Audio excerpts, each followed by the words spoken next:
Pessoal, estou aqui para falar exatamente da importância do programa de pré-aceleração no desenvolvimento nosso e da nossa empresa. Participamos recentemente do programa de pré-aceleração Startup Next e foi exatamente um divisor de águas para o nosso desenvolvimento.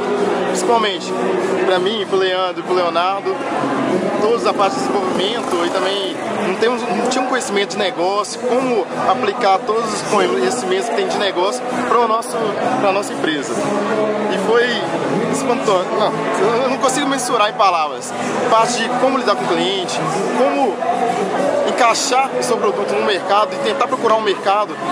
Essa ideia construía, desconstruía, voltava a construir, era uma outra coisa, tentamos outras, então e voltava o tempo todo pensando em possibilidades para encaixar no mercado. Outro ponto foi muito importante para a gente, contato. A parte de network foi totalmente diferenciada. A partir de lá que a gente conseguiu nossos 3 primeiros clientes da nossa empresa, então foi um diferencial enorme para a gente.